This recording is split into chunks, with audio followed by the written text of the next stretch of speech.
दोस्तों, आज जिस मुल्क की हम बात कर रहे हैं उसका नाम है सूडान।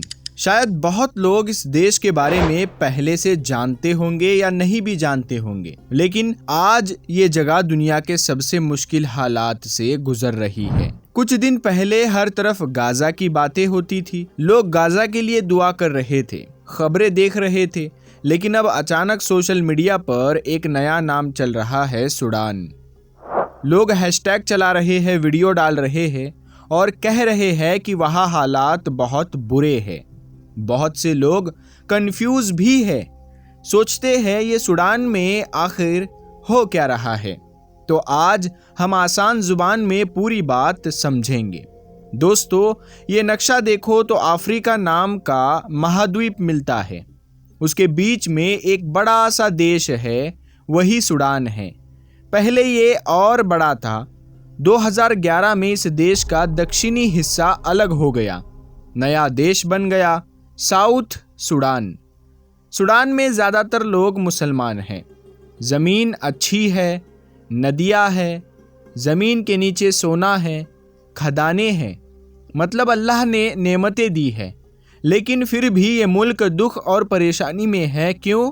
क्योंकि यह सियासत और ताकत की लड़ाई कभी ख़त्म नहीं हुई। साल 1956 में सूडान इंग्लैंड से आज़ाद हुआ। लोगों ने सोचा अब तरक्की होगी, स्कूल बनेंगे, अस्पताल बनेंगे और ज़िंदगी बेहतर होगी। लेकिन हुआ उल्टा।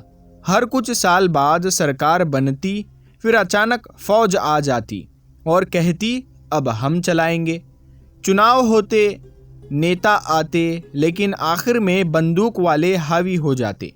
मतलब इस मुल्क में कुर्सी का खेल चलता रहा। आम आदमी सिर्फ देखता रहा और उसकी हालत और ख़राब होती गई। दोस्तों, 1989 में एक फ़ौजी नेता आया, नाम था उमर अल बशीर। उसने सत्ता पकड़ी और फिर लगभग 30 सालों तक राज किया। शुरू में कहा गया देश सुधरेगा, लेकिन असल में आवाज़ दबाई गई। जो बोलता था उसे चुप कराया जाता, जो सवाल करता उसे हटा दिया जाता। और एक दिन बशीर ने बहुत ख़तरनाक काम किया। उसने अपनी एक अलग फ़ौज जैसा ग्रुप बना दिया। उस फ़ौज का नाम था जंजावीद। बाद में नाम बदला और ये ग्रुप बन गया RSF, यानी रैपिड सपोर्ट फोर्सेस। इनका काम था जहाँ विरोध हो वहाँ जाकर सबको दबा दो। इन लोगों के हाथ में बंदूक थी, ताकत थी और कोई रोकने वाला नहीं था। धीरे धीरे इनकी ताकत बढ़ती गई और सूडान में 2 फोर्स बन गई। एक असली देश की आर्मी, ये RSF ग्रुप, यानी देश के अंदर 2 दावे, 2 ताकतें, 2 हुकूमत जैसे हालात। 2019 में लोगों ने बहुत हिम्मत दिखाई। लाखों लोग सड़कों पर निकले और कहा कि अब बस हो गया, और आखिरकार बशीर की हुकूमत गिर गई। लोग खुश हुए, सोचा था अब अमन आएगा, अब तरक्की होगी।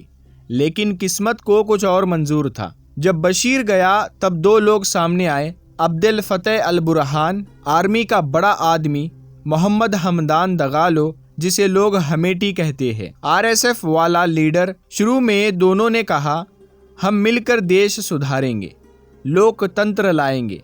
लेकिन कुछ ही महीनों बाद दोनों में खींचतान शुरू हो गई। कुर्सी किसके पास होगी, कमान किसके पास होगी, यही लड़ाई शुरू हो गई। जब 2 लोग ताकत के लिए लड़े तो असली नुकसान हमेशा जनता का होता है। दोस्तों, 2023 में दोनों के बीच झगड़ा इतना बढ़ गया कि खुलेआम लड़ाई शुरू हो गई। टैंक, बंदूकें, बम सब निकल आए। पूरा देश 2 हिस्सों में बंट गया।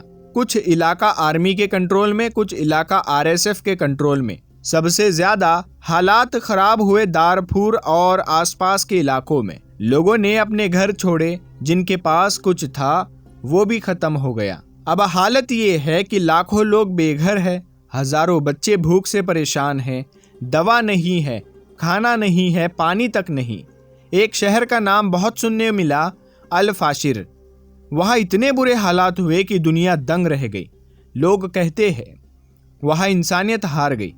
सोचिए, बच्चा जिसका बचपन खेल में बीतना चाहिए वो मिट्टी खा रहा है, भूख से रो रहा है। बुजुर्ग बिना दवाई के पड़े हैं औरतें अपने बच्चों को बचाने के लिए छुप रही है। मर्द लाइन में खड़े हैं खाने पानी या किसी मदद के लिए। स्कूल बंद, अस्पताल टूटे, सड़कें खाली नहीं, लोगों के घर, चीजें और कभी कभी लाशें सड़कों पर दिखेगी। ये तस्वीरें देखकर दिल पत्थर हो जाए। और सबसे बड़ा दर्द ये कि दुनिया ज्यादातर चुप है।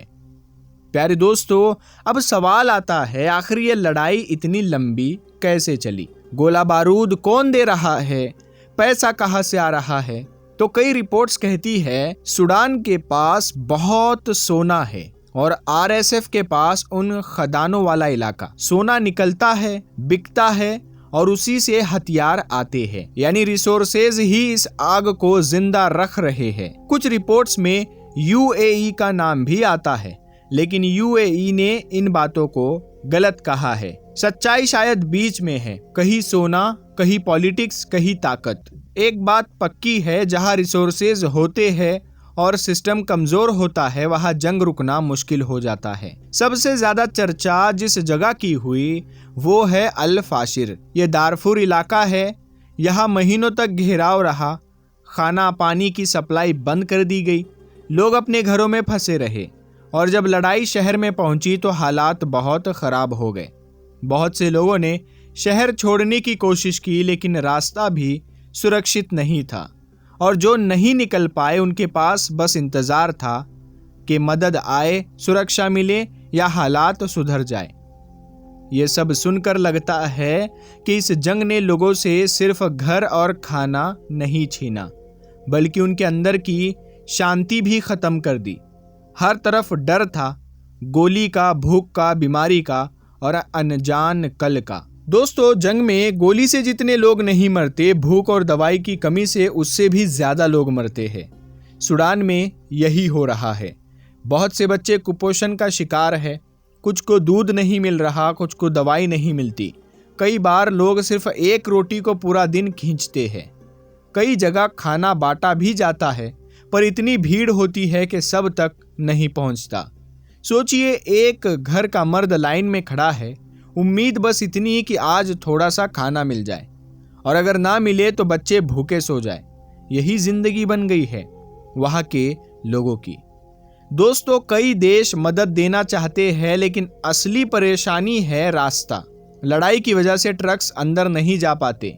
एयर डिलीवरी भी हमेशा पॉसिबल नहीं होती। कई बार एड लूट ली जाती है, कई बार फंस जाती है। मदद देने वाले भी परेशान हैं और लेने वाले तो पहले से ही तकलीफ में हैं। कुछ मुल्कों ने बॉर्डर खुले रखे ताकि लोग भाग कर बच सके, लेकिन सबको जगह नहीं मिलती।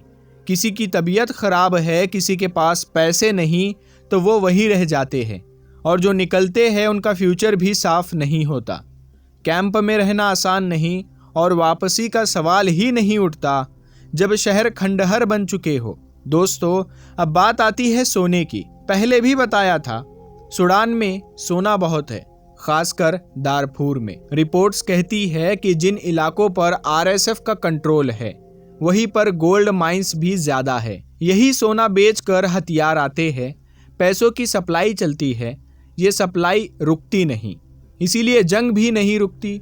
कुछ रिपोर्ट्स में यूएई का नाम आता है। कहा जाता है कि सोना वहां तक जाता है और वहां से पैसे वापस आते हैं, लेकिन यूएई ने साफ इनकार किया है। वो कहता है, हम इसमें शामिल नहीं हैं, हम तो शांति चाहते हैं। दोस्तों, सच्चाई क्या है ये कोई आसानी से नहीं बता सकता, क्योंकि ऐसे मामलों में प्रूफ खुलकर सामने नहीं आते। दुनिया में बहुत से ऐसे युद्ध ऐसे ही चल रहे हैं। Syria, Lebanon, Yemen. जितनी पॉलिटिक्स उतना कंफ्यूजन। बस दोस्तों, इतना समझ लो, जहां पैसा और खदाने हो वहां जंग अक्सर लंबी चलती है। दोस्तों, यह सबसे बड़ा सवाल ये भी आता है कि आखिर दुनिया चुप क्यों है? तो इसका जवाब ये है कि हर देश पहले अपना फायदा देखता है। किसी को ज्यादा तेल वाले मुल्क में दिलचस्पी होती है, किसी को यूरोप के मामलों में। सूडान में ना तो तेल है, ना बड़ी ताकतों का सीधा फायदा। इसीलिए यह आवाज भी कम उठती है और मदद भी धीरे से आती है। सोशल मीडिया कुछ दिनों तक बोलता है, फिर दूसरी खबरें आ जाती है और असली सफरिंग वही की वही रह जाती है। सूडान का आम आदमी सिर्फ 2 चीजें चाहता है। पहली है सुरक्षा, दूसरी है रोटी और दवाई। लेकिन अभी दोनों बहुत मुश्किल है। वहाँ के लोग कहते हैं हमने किसी से जंग नहीं की, हमने सिर्फ अपना घर चाहा था, अपने बच्चों के लिए खाना चाहा था। पर कभी कभी दुनिया ऐसे लोगों की आवाज सुनती ही नहीं। अब भी उम्मीद है कि कभी ना कभी अच्छे दिन आएंगे, लेकिन फिलहाल उम्मीद कम और मुश्किलें ज्यादा दिखती है। लोग आज भी दुआ कर रहे हैं कि एक दिन सूडान में बच्चे स्कूल जाएंगे, माँ बाप सुकून से सो पाएंगे और लोग डर के बिना अपनी जिंदगी जी सकेंगे। दोस्तों, जंग में सिर्फ और सिर्फ इंसानियत की हार होती है। भले उसमें कोई जीते या हारे, लेकिन असल जो हार होती है वो इंसानियत की होती है। आप भी सूडान के लिए दुआ करें और वहाँ के लोगों के लिए दुआ करें। वीडियो अगर पसंद आया हो तो वीडियो को लाइक करके अपने दोस्तों में जरूर शेयर करें, ताकि लोगों को भी इसके बारे में पता चल सके।